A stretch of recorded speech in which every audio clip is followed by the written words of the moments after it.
If you're retiring with both a pension and Social Security, you might think you've got it made. Two guaranteed income streams for life. And I guess in a lot of ways you do. But for many retirees, these two income sources create hidden tax traps and income risks that usually don't show up until it's too late to fix. But here's what most people don't realize. Having a pension and Social Security actually complicates your retirement planning in ways that could cost you tens of thousands of dollars if you get it wrong. I've seen retirees trigger unnecessary taxes, lose survivor benefits, and accidentally push themselves into higher Medicare premiums, all because they didn't coordinate these two income sources properly. Today, I'm walking you through 5 things people miss when they retire with a pension and Social Security and how you can avoid these costly mistakes. I'm Mark Wisniewski, president of Southern Incomes. I work with retirees who want to optimize their income plan so they can keep more of what they've earned and actually enjoy retirement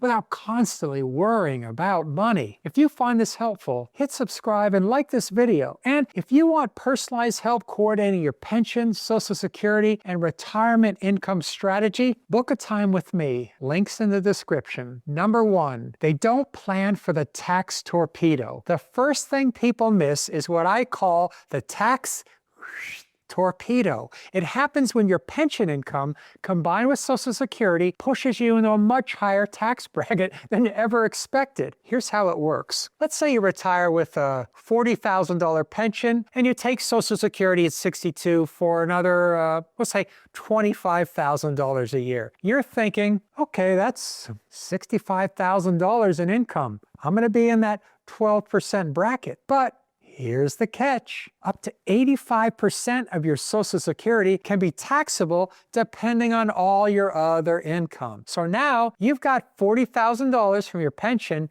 plus another $21,000 of taxable Social Security. That's $61,000 in taxable income, and we haven't even talked about RMDs, let alone IRA withdrawals yet. Once your combined income hits certain thresholds, $32,000 for married couple, $25,000 for singles, your Social Security is going to start getting taxed. This catches people completely off guard. I had a client who retired with a $50,000 pension. He took Social Security at 62, thinking it was going to help him coast. What he didn't realize was that his Social Security pushed him into a higher tax bracket and made 85% of his benefit taxable. He ended up paying, it was about $4,500 more in taxes that year than he needed to. So what's the lesson? If you've got a pension, you need to be strategic about when you take Social Security. Sometimes waiting just a few years could save a fortune in taxes. Number 2,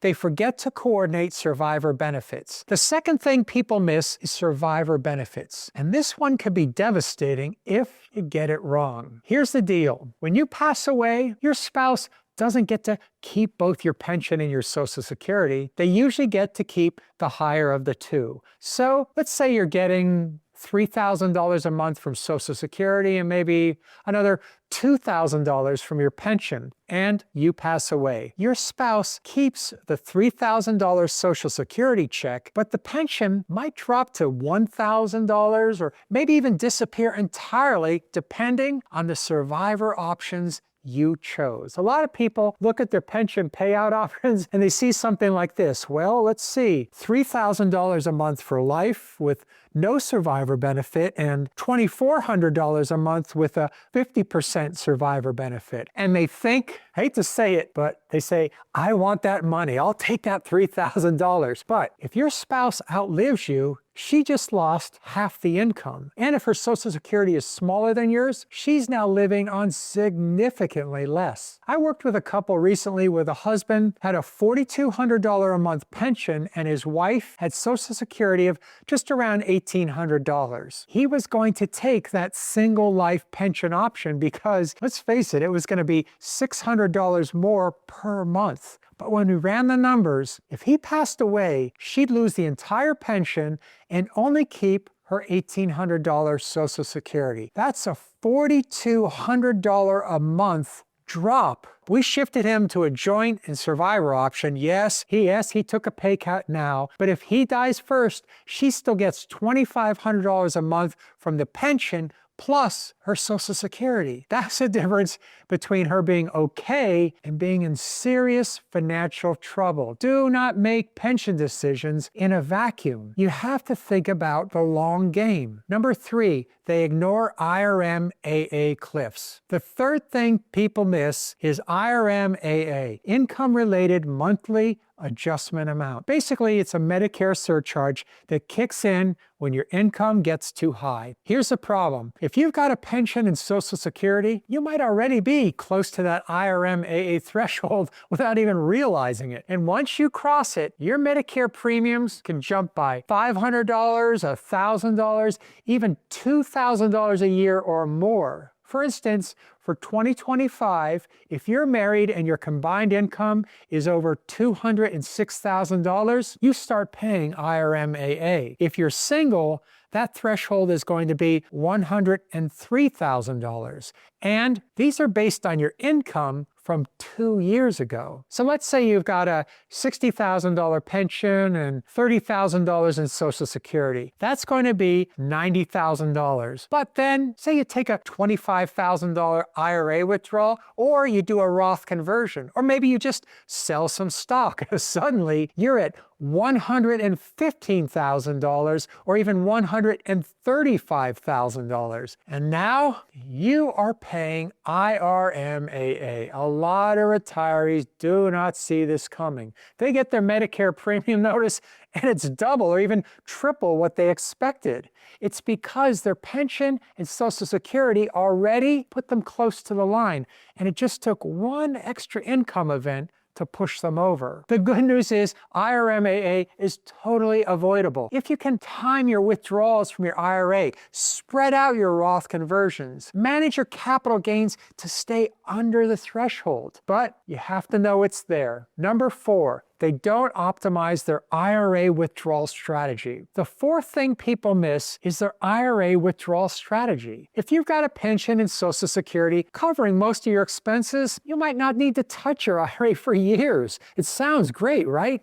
You just let your IRA grow. But here's the trap. You don't touch your IRA, so it's going to grow, and then at age 73, you're forced to start taking RMDs. And those RMDs are going to be big. Let's say you retired at 62 with a $50,000 pension and $30,000 in Social Security. Now, you've also got $800,000 sitting in an IRA, but you're not going to touch that. So fast forward, whoosh, to age 73, that $800,000 has grown to maybe $1.2 million. Now your RMD is about $45,000 a year.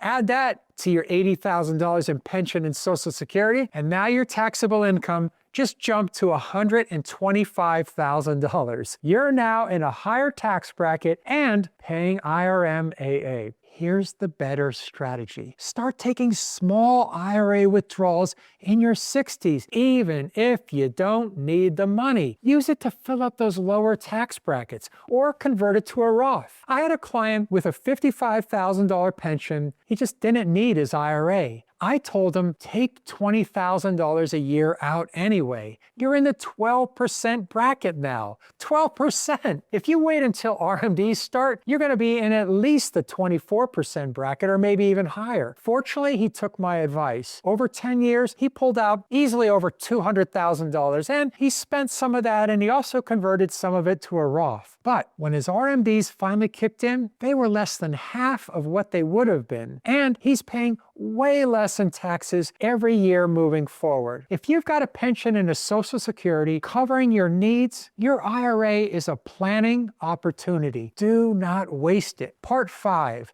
they assume they're set and they stop planning. The fifth thing that people assume is that they're set. They've got a pension, they've got Social Security. They think, I'm good. I don't need to plan anymore. But here's the reality. Retirement is long. You could be retired for 25, 30, even 35 years.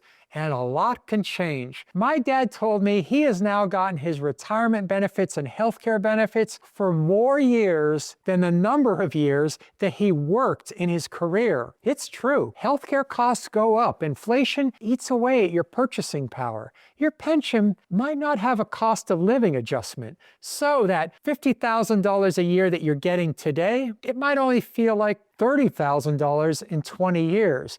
And just because you've got two income sources does not mean you're optimized. Are you taking Social Security at the right time? How about, did you choose the right pension payout option? Are you managing your taxes efficiently? Most people do not ask these questions. They just assume everything will work out eventually. And then 10 years into retirement, they realize they're spending more than they thought. Their purchasing power has dropped, and guess what? They're dipping into their savings a lot faster than expected. Now, don't get me wrong, having a pension and Social Security is a huge advantage. But it doesn't mean you're done planning. If anything, I'd say it means you need to plan more carefully, because the decisions you make now are just going to compound over the next 30 years. If you're retiring with a pension and Social Security, you've worked hard to get here, and you deserve to enjoy it. You really do. But do not leave money on the table just because you didn't coordinate your income streams properly. If you want help building a retirement income plan that maximizes your pension, optimizes that Social Security, and keeps your taxes as low as possible, book a call with me. I'll walk through your entire situation and show you exactly what you need to do. The link's in the description. Thanks for watching, and I'll see you in the next one.